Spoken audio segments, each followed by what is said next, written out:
amazing to be the first speaker on the first session on spatial inequity. Thanks for joining, you guys. As I said, my name is Sarah Williams, and I'm director of the Leventhal Center for Advanced Urbanism, where also I am faculty in the Department of Urban Studies and Planning. And my work really focuses on using data and data visualization to communicate policy changes. And so a lot of the work that we do in the lab is meant to bring data to the public, but also policymakers. So you'll see how we do this in a project that we recently worked on in New York City called Spatial Equity NYC. And I just want to also recognize the research associates from the Leventhal Center that worked on this project.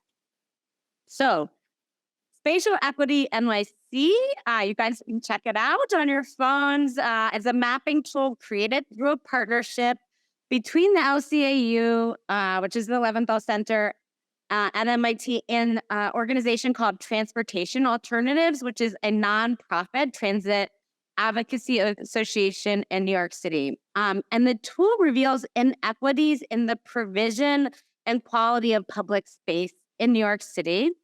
And the tool is intended to be a resource for city councilors, community board leaders, public space advocates, and public use in having access to open data. So that's why I framed earlier what I'm really trying to do is bring open data to policymakers at large.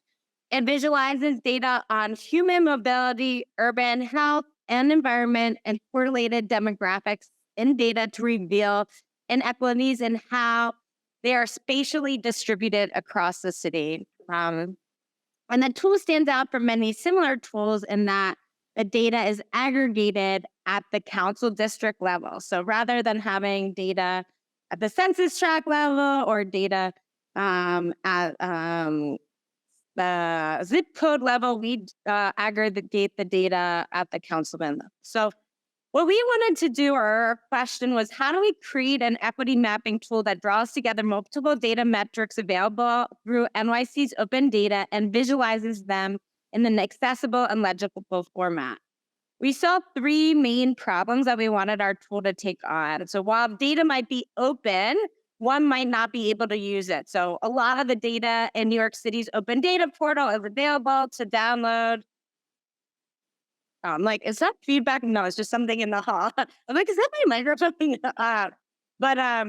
So like if you go to the New York City open data portal, you might not be able to interpret or even think about what that means for your council district and how your council district measures up with other council districts.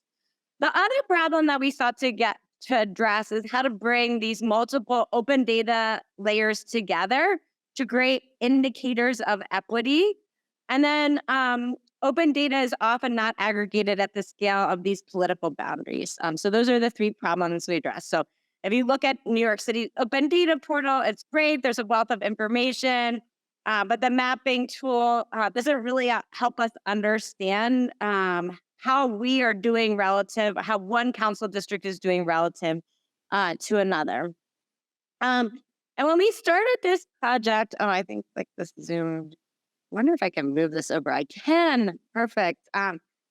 Spatial equity is defined very differently across cities and their specific equity issues and organizations to seek to investigate and advocate for. So when we started this project, we were also trying to understand how to define what is spatial equity. And we looked at a number of tools across a number of cities. And really, we are focusing on looking at inequities in public space and the provision of public space. So the accessibility to public space indicators is what we really focused on in this project. So we co-designed this tool with Transportation Alternatives, focusing on this definition or interest in public space in the city. And we, of course, could take numerous data sets. Like we had a list of something like 15 open data sets that we wanted, not 15, sorry, 50 or 60 open data sets that we wanted to look at.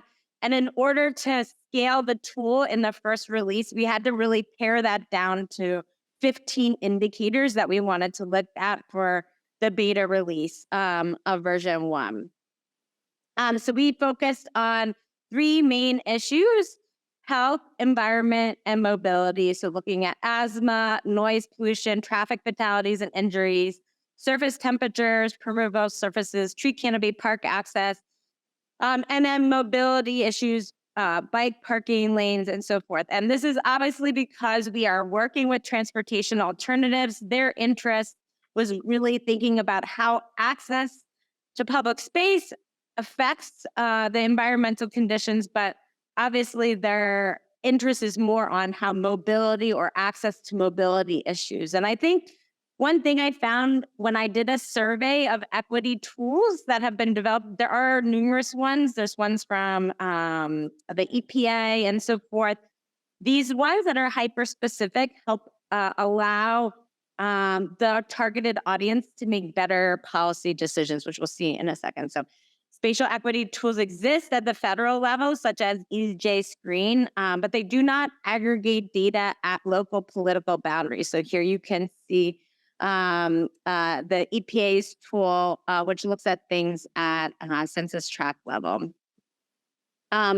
So our solution to some of these problems that we saw was to create to convert information into uniform boundaries that are quick and accessible, to create one tool that includes multiple equity metrics, and improve utility by reporting data at the city council district scale.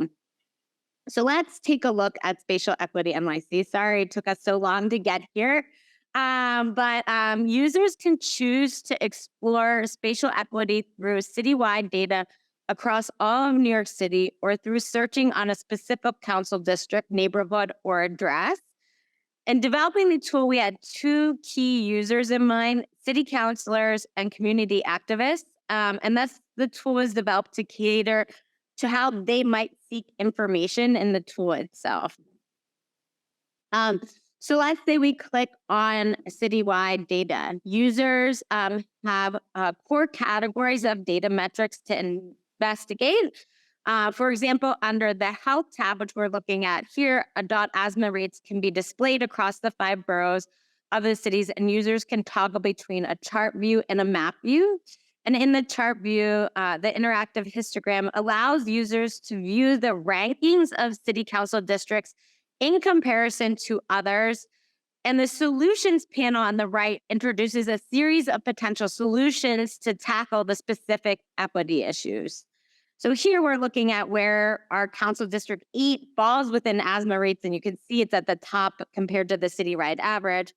But then we can also look at that in a map view. So now we're looking where District 8 is in terms of the highest amounts of asthma rates, and you can see that it's surrounded by other neighborhoods that also have those high asthma rates. Then users can compare how the highest levels of asthma also happen in some of the poorest neighborhoods in New York City by adding demographics to the map. So here you can explore the map on one side while also looking at socio-demographic information. And we have poverty levels among a number of other socio-demographic indicators.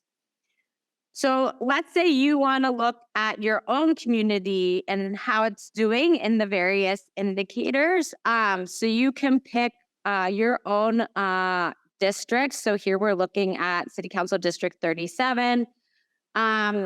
And you can type in an address, or you can type in your district. Like, you might not know what district you are in, so you can actually type in your address to find it.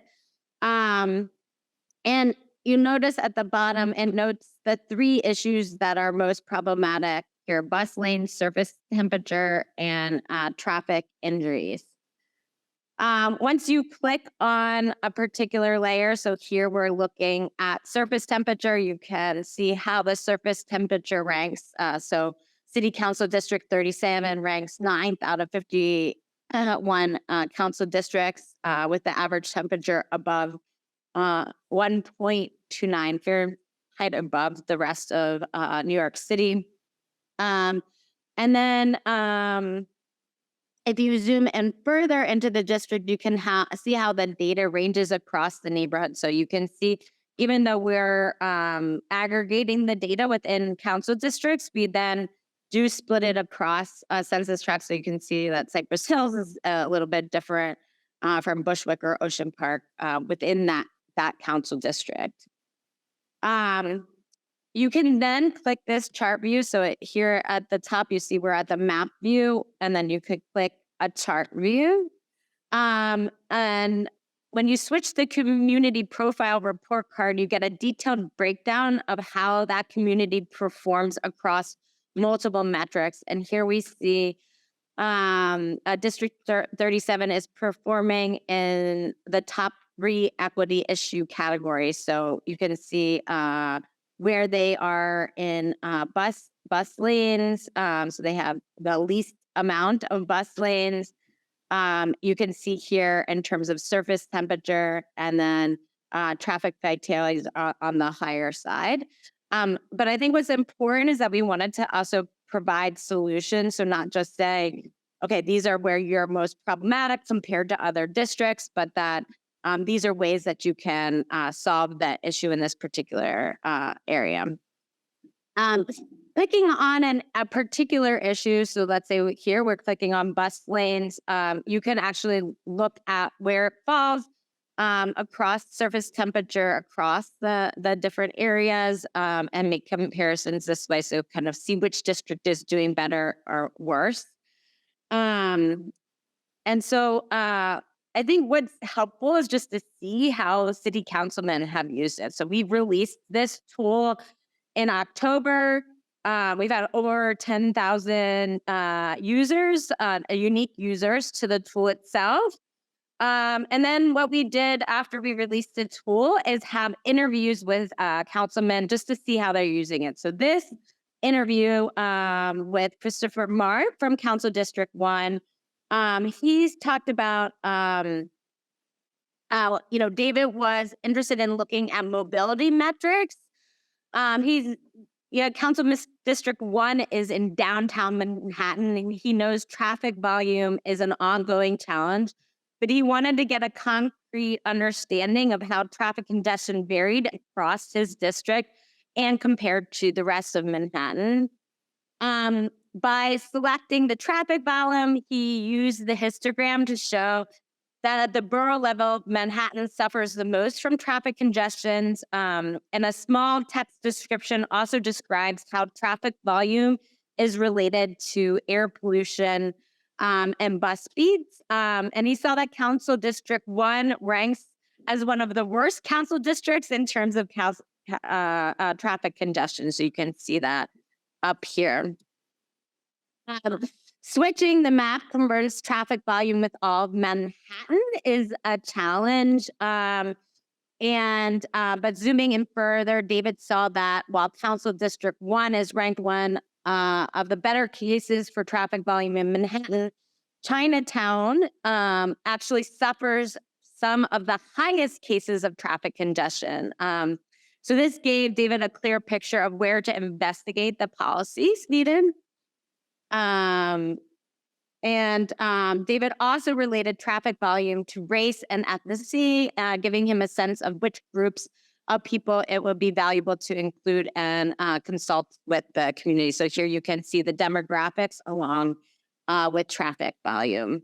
And he was also able to see where District 1 and some of the solutions to the problem.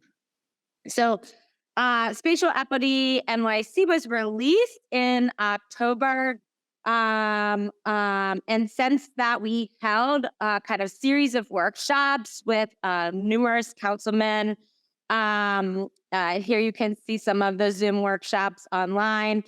And since its launch, there's been a number of news stories. This is very disorienting.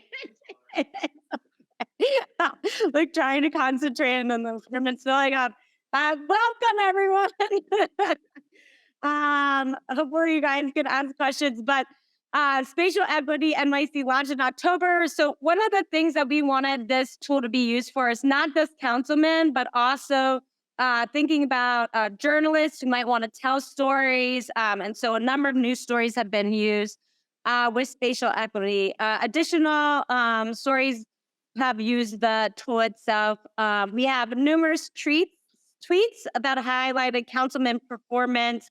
And even this councilman said she's become addicted to it. And she didn't actually even come to one of our workshops. She just found it online and she uses it a lot to advocate for the needs of her district, which is in Edmere, which is in a far out area of Brooklyn. So we are very excited by the use of councilmen, and I'm right at my 15 minutes, so I will stop here. But excited that it's been used, and we've had clicks from all over the world.